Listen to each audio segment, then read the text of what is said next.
পঞ্চম শ্রেণীর বাংলা ক্লাসে সকলকে স্বাগত। আজকে আমি তোমাদের সঙ্গে তৃতীয় যে অ্যাক্টিভিটি টাস্ক, যেটা সরকারের তরফ থেকে দেওয়া হয়েছে, তার যে প্রশ্নগুলি তার উত্তর সম্পর্কে আলোচনা করব। তোমরা এগুলি শুনবে এবং নিজেদের মতন করে গুছিয়ে লিখবে। আমাদের যে তৃতীয় অ্যাক্টিভিটি টাস্ক দেওয়া হয়েছে বিদ্যালয় থেকে দেওয়া হয়েছে, তাতে 3 ধরনের প্রশ্ন আছে। প্রথমে 1 নম্বরে যে প্রশ্নগুলো আছে সেটা হচ্ছে একটি বাক্যে উত্তর দিতে হবে। 2 নম্বরের প্রশ্নগুলি আছে নিজের ভাষায় উত্তর দিতে হবে, এবং 3 নম্বরে যে প্রশ্নগুলি আছে সেগুলি আমাদের ভাষা চর্চা বই থেকে প্রশ্ন উত্তর জানতে চাওয়া হয়েছে, এবং এগুলো ছোট ছোট উত্তর হবে। তাহলে আমাদের প্রথমে যে 1 নম্বরে যে প্রশ্নগুলি আছে, সেই 1 নম্বরের প্রশ্নগুলি উত্তর সম্পর্কে আমরা আজকে একটু আলোচনা করি। 1 নম্বরে মোট প্রশ্ন আছে 7খানা। এই 7টি প্রশ্ন নাম্বার দেওয়া আছে এইভাবে: 1-এর 1, 1-এর 2, এরকম ভাবে 1-এর 7 অবধি নাম্বার দেওয়া রয়েছে। তার প্রথম যে প্রশ্নটি আছে সেখানে প্রশ্নটা বলা হয়েছে, আইরে ছুটে ছোট্টরা, ছোটদের কেন ছুটে আসতে হবে? এই প্রশ্নের উত্তর তোমরা নিশ্চয়ই সকলে পারবে। তোমরা গল্পগুলো কবিতাটা পড়েছো এবং এখান থেকেই এই প্রশ্নটি দেওয়া হয়েছে। কারণ ছোটদের গল্পগুলো কিসের জন্য ডাকেছিল? রূপকথার গল্প শোনানোর জন্য। তোমরা সেটাকেই নিজেদের মতন করে ভাষায় গুছিয়ে একটি বাক্যের মধ্যে উত্তরটা লিখবে। 1-এর 2 হচ্ছে, আমাদের জোয়ানদের একটা ঘাঁটি ছিল। জোয়ানদের ঘাঁটিটি কোথায় ছিল? এইটা সম্পর্কেও তোমরা সকলেই জানো, কারণ বলার সময় আমি বলেই নিয়েছিলাম, ভারতের উত্তরে হিমালয়ের লাদাখ অঞ্চলে বরফে ঢাকা এক নির্জন জায়গায় ভারতীয় জওয়ানদের একটি ঘাঁটি ছিল। এটাই সুন্দর করে গুছিয়ে লিখবে।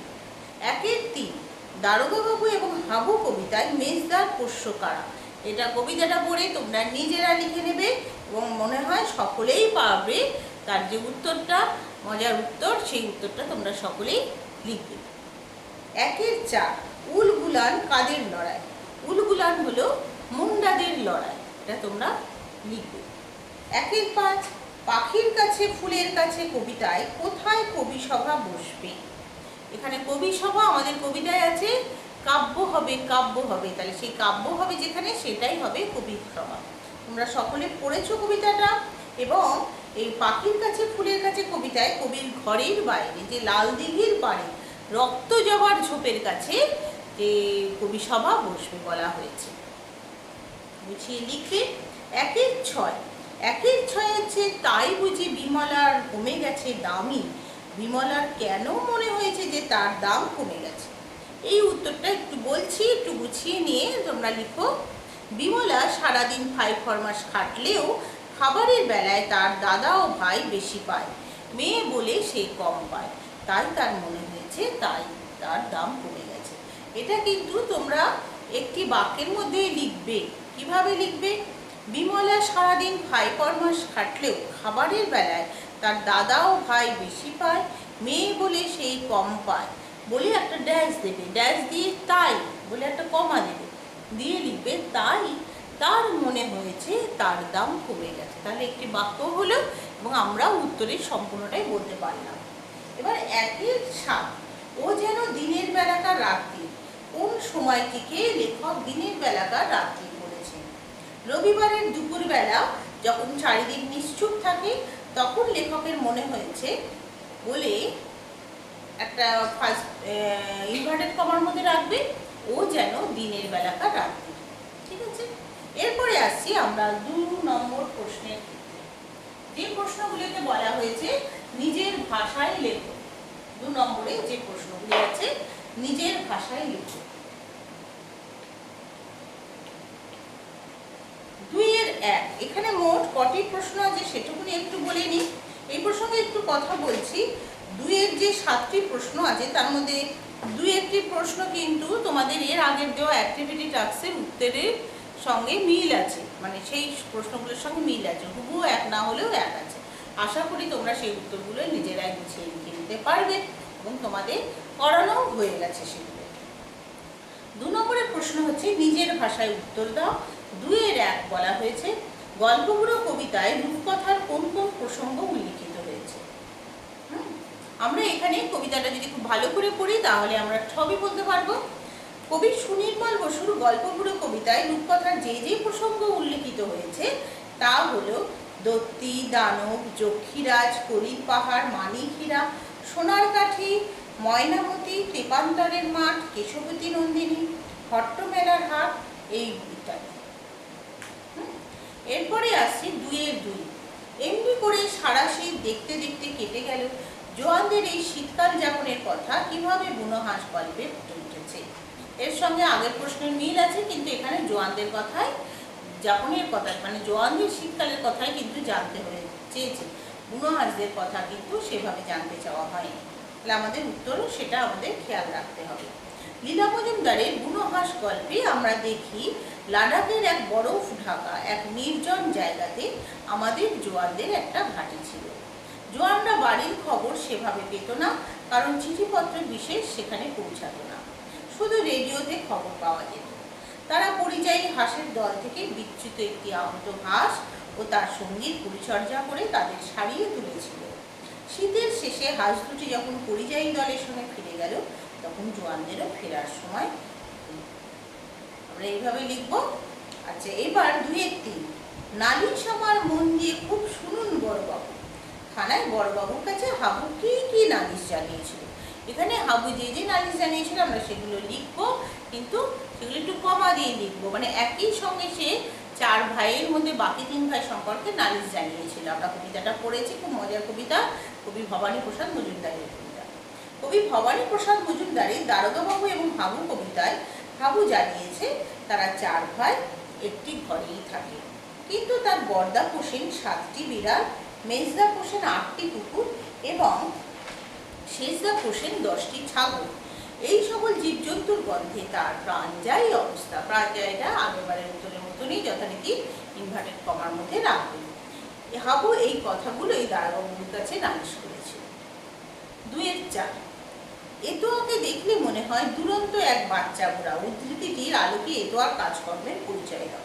ঠিক এই ধরনের প্রশ্ন একটা এর আগের অ্যাক্টিভিটি টাস্কও দেওয়া হয়েছে। এবার এতোয়ার সঙ্গে বিশেষত্ব হচ্ছে এই বাচ্চা বুড়া হিসাবে এতোয়ার কী রকম কার্যকর্ম আমরা এই গল্পটার মধ্যে দেখতে পাই, এতোয়ার কাহিনীতে দেখতে পাই। তাহলে আমরা একটু বলছি, শুনে নাও সকলে, তারপরে তোমরা নিজেদের মতো করে গুছিয়ে লিখবে। মহাশ্বেতা দেবীর এতোয়া মুন্ডার কাহিনীতে আমরা 10 বছরের ছোট্ট ছেলে এতোয়ার নানা কাজকর্মের পরিচয় পায়। সে দাদু মঙ্গল সর্দার বা ভজন গুপ্তার কাছে পুরনো ইতিহাসের গল্প শুনে, প্রাইমারি স্কুলের চালাঘরের পাশ দিয়ে যাওয়ার সময় সে সাঁওতাল মাস্টারের শোনা গল্প শুনে, কখনো কখনো সে যাত্রা দেখে। এতোয়া গায়ের জমিদার মতিবাবুর গরু ছাগল মোষ চড়ায়। পথ চলতে চলতে সে জ্বালানির জন্য শুকনো ডাল, শুকনো পাতা, শুকনো কাঠ কুড়ায়। এছাড়া খাবারের জন্য নেয় টোকো আম, মাঠে খুঁড়ে মেটে আলু, মজা পুকুর থেকে শাক তোলে। গরু নিয়ে ডুলং নদী পার হয়ে সে চড়ে উঠে ঘন সবুজ ঘাস বনে সে গরু মোষ ছেড়ে দেয়। দৌড়ে সুবর্ণরেখার চর যেখানে সরু হয়েছে সেখানে গিয়ে সে বাঁশে বোনা জাল পাতে। সেখানে সে লাফিয়ে লাফিয়ে নদীর জল, কাশফুল, বুনো ফুল, আকাশ সকলকে ডেকে এক ভীষণ যুদ্ধের কথা বলে। এবং এখানে সেই স্বাধীন এতোয়াকে দেখে মনে হয় সেই জন্য রাজা। তো আমরা এইভাবে গল্পটা থেকে এতোয়ার কথা নিয়ে লিখব। 2-5। ছিটকিনিটা আস্তে খুলে পেরিয়ে গেলাম ঘর, তারপর কি কি ঘটলো তা পাখির কাছে ফুলের কাছে কবিতা অনুসরণ লেখো। এটা তোমরা অ্যাক্টিভিটি 2-এ যে 1-5 যে উত্তর তৈরি করেছি দিয়েছো লিখেছো, ঠিক সেই ধরনেরই উত্তর হবে। তোমরা দেখে নিও সেই উত্তর। এর আগের অ্যাক্টিভিটি টাস্কের ইউটিউব ভিডিওতেও আমার এটা উত্তর নিচে দেওয়া আছে, আর তোমরা নিজেরা তো লিখেছো, নিজেরাই আশা করি লিখতে পারবে।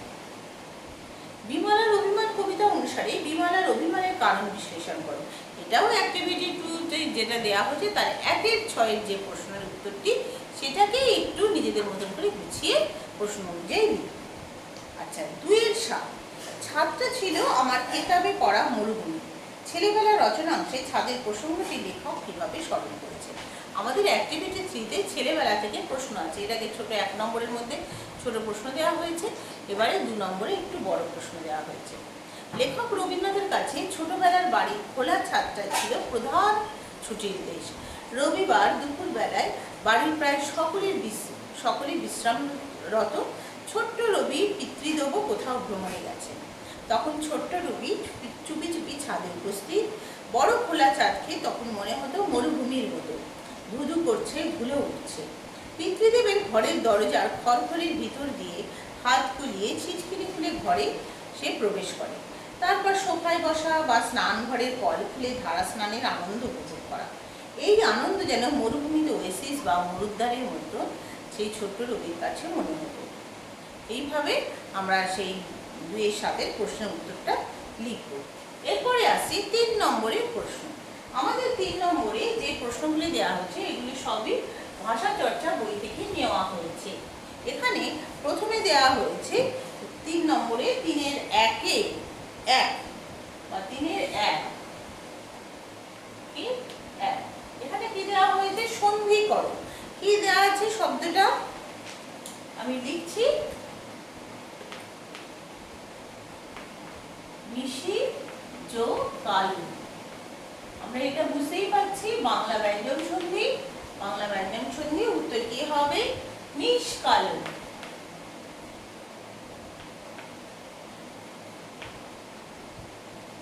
নিষ্কালু।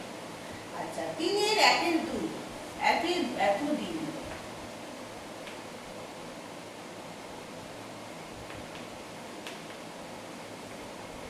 এতদিন বাংলা সন্ধিতে কি হবে?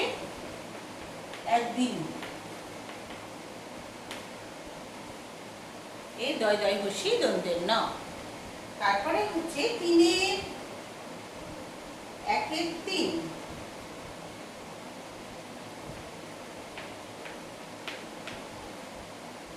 1-এর 3-এ আছে সৎ গ্রন্থ।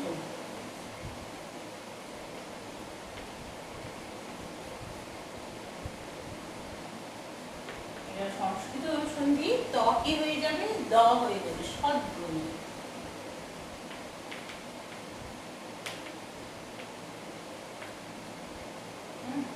তিনের 1-এর 4।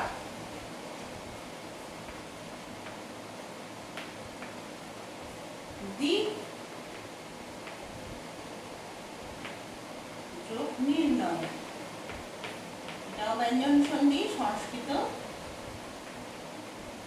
অ হয়ে যাবে নাসিক্য ধ্বনি, ক বর্গের শেষ ধ্বনি, দিক নির্ণয়।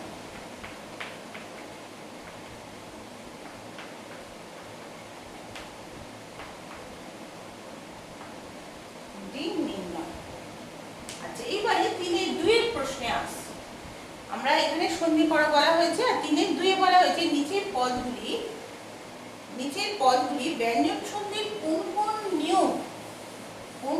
নিয়ম মেনে হয়েছে তা লিখতে বলা হয়েছে।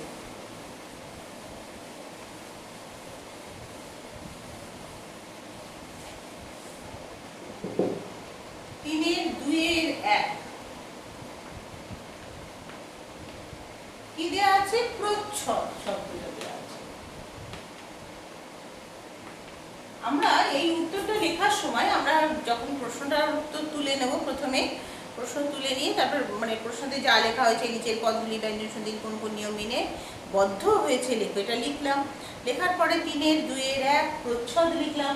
প্রচ্ছদ লিখে সমান সমান কিভাবে প্রচ্ছদ এসছে একে সন্ধি বিচ্ছেদ করে দেখিয়ে দেবো। রোজ ও ছদ। এইবারে আমরা নিয়মটা বলবো কিভাবে? একটা ছোট্ট বক্স করে নিয়ম কি লিখবো? অ কিংবা অন্য স্বরধ্বনি পরে থাকলে স্বরধ্বনির পর ছ থাকলে ছ বদলে চয় ছয় হয়। কি লিখবো? অ কিংবা অন্য স্বরধ্বনি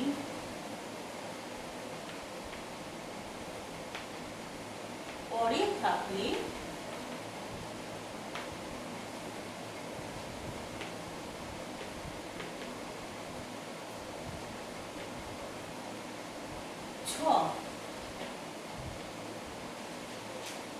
স্বরধ্বনি পরে ছ থাকলে ছ বদলে চয় 6 হয়। ছয় ছয় হয়। কি বলবো? অ কিংবা অন্য স্বরধ্বনির পরে ছ থাকলে ছ বদলে ছয় ছয় হয়। এবার 3-এর 2 প্রাগ ঐতিহাসিক।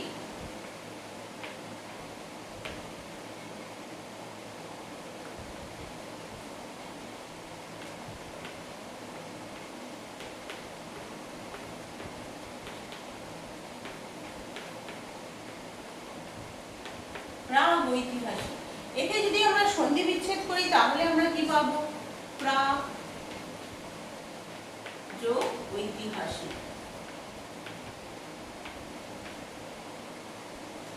এটা ক আছে না? প্রাগ যোগ ঐতিহাসিক। এই স্বরধ্বনির নিয়ম কি, মানে কি কারণে, কোন নিয়মে এটা সন্ধিবদ্ধ হয়েছে? পরে থাকা স্বরধ্বনির জন্য, পরে কোন স্বরধ্বনি আছে? ওই, তাই না?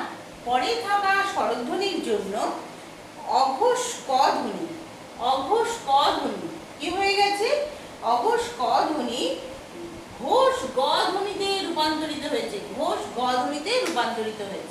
তাহলে পরে থাকা স্বরধ্বনির জন্য অঘোষ ক ধ্বনি ঘোষ গ ধ্বনিতে রূপান্তরিত হয়েছে। এটা এক ধরনের ঘোষীভবন ঘটেছে। কি ঘটা হয়েছে? ঘোষীভবন ঘটেছে। আমরা এই নিয়মটা বলবো। এর পরের প্রশ্ন 3-এর 3।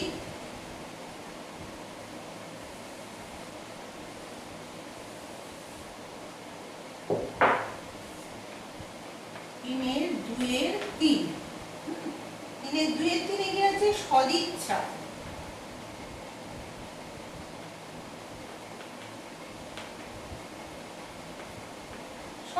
আমরা বুঝতেই পারছি এটা সন্ধি ভাঙলে কি হবে? সৎ যোগ ইচ্ছা। এই নিয়মটাও শুনে নিই। এখানে কি আছে? পরের থাকা স্বরধ্বনির জন্য, পরে কোন স্বরধ্বনি আছে? হর্ষ। পরের থাকা স্বরধ্বনির জন্য অঘোষ ত ধ্বনি খণ্ডত্বর ত একই, অঘোষ ত ধ্বনি দ ধ্বনিতে রূপান্তরিত হয়েছে। এই যে দ, সদিচ্ছা দ ধ্বনিতে রূপান্তরিত হয়েছে। এখানেও ঘোষীভবন ঘটেছে। আমরা এইভাবেই লিখব নিয়ম। এইবারে 3-এর 3।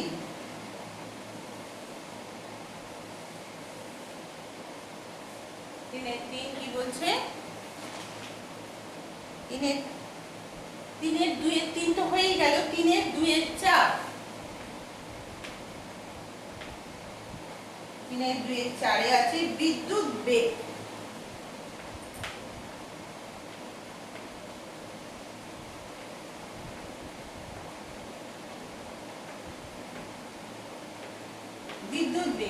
একে যদি আমরা সন্ধি বিচ্ছেদ করি তাহলে কি লিখবো? বিদ্যুৎ যোগ বেগ।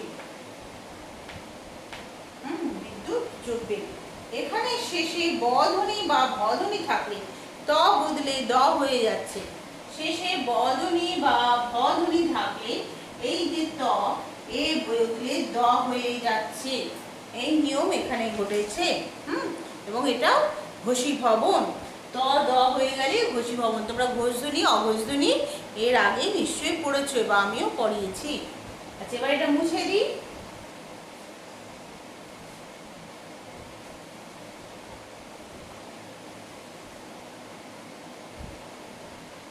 তিনের 2-এর 5।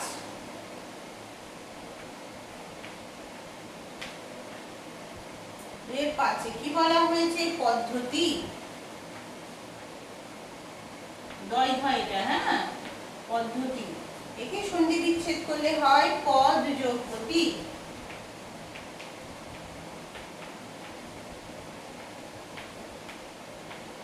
সরে যা বোর্ডের সামনে থেকে, তাই বুঝতে হবে টা আমি এভাবে লিখেছি পদ্ধতি।